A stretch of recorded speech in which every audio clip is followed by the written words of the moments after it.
Itu bahas juga barusan kita dengar soal bahwa UMKM pun juga ini harus didorong, kita bantu mereka, kita modalin mereka. Nah, kalau untuk UMKM sendiri itu seperti apa nanti yang akan Bapak upayakan untuk masyarakat Sulawesi Tenggara yang memilih Bapak? Kita lihat dulu dari awal. Ke belakang, 2-3 tahun ke belakang kita tarik.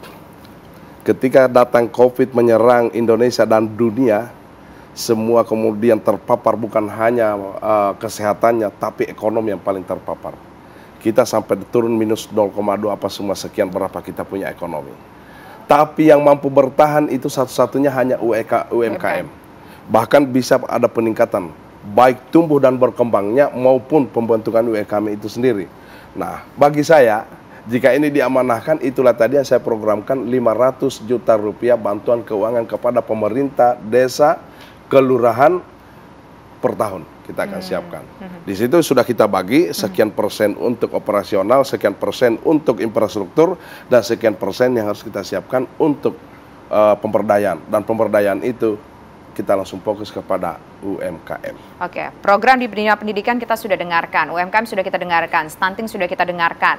Lantas ada bidang yang sangat penting juga Pak, tidak bisa kita lupakan, kesehatan. Seperti apa nanti concernnya? Jadi bicara kesehatan begitu luas. Bukan hanya apa yang ada dalam mindset kita, bahwa kalau saya jadi seorang pemerintah, bagaimana saya siapkan pelayanan yang luar biasa, saya siapkan rumah sakit yang bertingkat apa semua. Datang COVID kemarin, apakah tertangani semua pasien? Banyak yang kemudian bersahakan. Ini yang menjadi titik awal kita. Jadi bukan pada program bagaimana kita tindakan preventifnya, tetapi bagaimana kita lakukan dulu penanganannya supaya yang paling utama masyarakat jangan sakit dulu. Bagi saya ke sana. Caranya? Caranya, siapkan tadi beasiswa anak-anaknya. Buat masyarakat bahagia, buat dia senang. Kalau baru tanam jagung 1 biji 2 biji belum tumbuh, tiba-tiba ditelepon anaknya, "Mama, saya mau bayar SPP." Sakit kepala. Sakit kepala, kita mau jual apalagi kalau sudah tidak ada, kira-kira apa tuh kendaliannya, mengutang. Kalau sudah begitu, ya Allah, kira-kira seperti apa kehidupan kita, Pak? Ini tidak usah dulu bicara sakit, mohon maaf, jangan dulu bicara ke sana, baru bicara itu. Ini kadang-kadang membuat kita sakit. Kita sudah utangkan apa semua, berhitung, mohon maaf. Ibu sama dengan anak, orang tua sama dengan anak. Anak selalu berpikirnya bagaimana kasihan saya bisa bahagiakan orang tua saya, bagaimana saya bisa membahagiakan mereka, saya tidak mau memberikan bebanan berat. Sehingga itulah kadang-kadang kita harus jadi tukang pikul, loper koran apa semua. Tapi orang tua juga, entah dia tidak makan, entah dia tidak apa lagi, dia mau sakit kah atau apa semua, dia tetap berupaya bagaimana senyum di hadapan anaknya. Iya nah, saya upayakan nah apa semua. Padahal dia tidak tahu pohon kelapa mungkin yang tinggal satu-satunya 3 pohon di situ sudah habis digadaikan. Kalau apanya dia gadaikan buahnya, sekarang mungkin sudah pohonnya. Itu dulu yang harus kita lakukan. Bagaimana salah satunya. Yang kedua, siapkan tadi bantuan UMKM apa semua yang mereka bisa lakukan. Saya kira, yakin dan percaya kalau 500 juta itu bergerak di desa, kelurahan yang ada apa semua, apalagi sudah dana desa dari APBN, ada dana desa yang dari kabupaten apa semua. Saya kira ini kalau ekonomi banyak berputar di daerah, banyak uang yang berputar, saya yakin dan percaya mereka pasti akan dengan sendirinya bisa memikirkan apa yang saya bisa lakukan, mengambil kesempatan dengan adanya hal-hal yang seperti ini. Oke, perbincangan masih akan kita lanjutkan pemirsa, usai jeda berikut tetaplah bersama kami di One on One. Kalau dari dunia kesehatan tadi Bapak baru menyampaikan langkah preventif. Tapi kan namanya kesehatan itu nggak cuma preventif. Ada orang yang sudah berusaha melindungi dirinya, berpikir positif, hidup sehat, makan sehat, tetap juga kena sakit gitu. Bagaimana kemudian penanganannya? Nah, di situ kalau kita berpikir penanganan, yang pertama bagaimana kapasitas rumah sakit yang kita siapkan, kemudian bagaimana sumber dayanya, dokter spesialisnya, tapi satu hal yang paling utama, pastikan bahwa pemerintah hadir untuk melindungi tumpah darah Indonesia. Bayarkan mereka punya BPJS. Oh, jadi pemerintah provinsi harus bayar. akan bayar? Aku bayar 100%.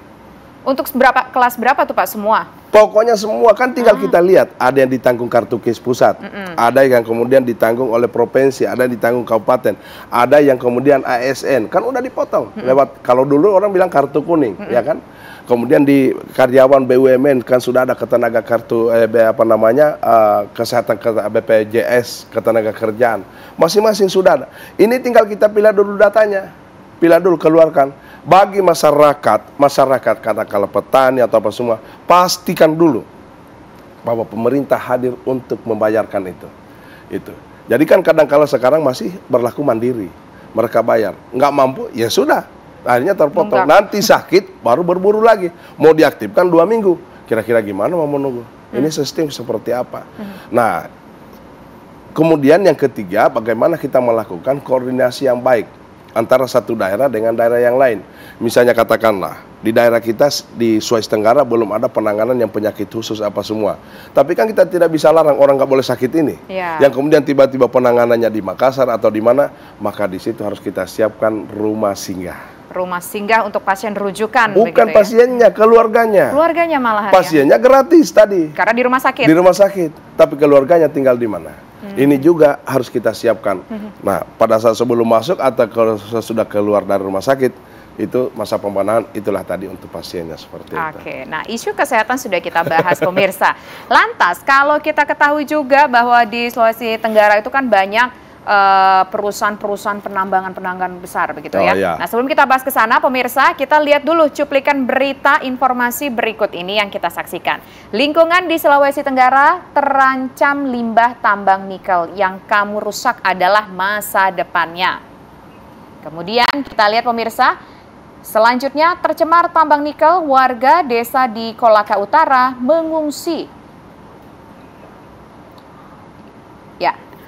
Yang kita rusak adalah masa depan. Tambang memang mungkin memberikan uang yang luar biasa. Yang kita rusak masa depan, yang kita rusak lingkungan, dan warga tuh terpaksa harus meninggalkan tempat tinggalnya begitu.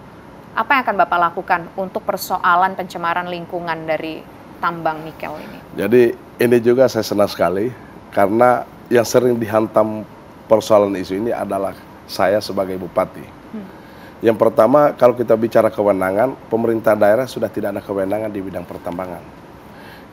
Di pertambangannya, jadi karena pengeluaran isinya, apanya semua, itu sekarang kalau kita lihat khusus untuk nikel, tambang itu semua sudah berurusannya di pusat. Tapi masih ada tanggung jawab pemerintah kabupaten, provinsi juga ada seperti itu. Nah, yang langkah-langkah yang harus kita ambil, pertama mari dulu kita duduk dan samakan persepsi antara pemerintah kabupaten, provinsi, dan pusat, supaya dibagi dulu tugasnya. Tugasnya siapa yang melakukan apa di mana supaya jelas, ya kan? Karena ini mohon maaf, kadangkala kita di daerah tidak begitu sejalan, karena masing-masing ada di daerah yang vertikal. Dia juga laksanakan tugasnya sesuai dengan tupoksi dan dia bertanggung jawab kepada instansi vertikalnya. Kita juga yang sebagai pemerintah daerah ada kewenangan karena itu wilayah kita. Ada kewenangan karena itu masyarakat kita. Nah, ini harus betul-betul kita duduk sama-sama kemudian kita bicarakan.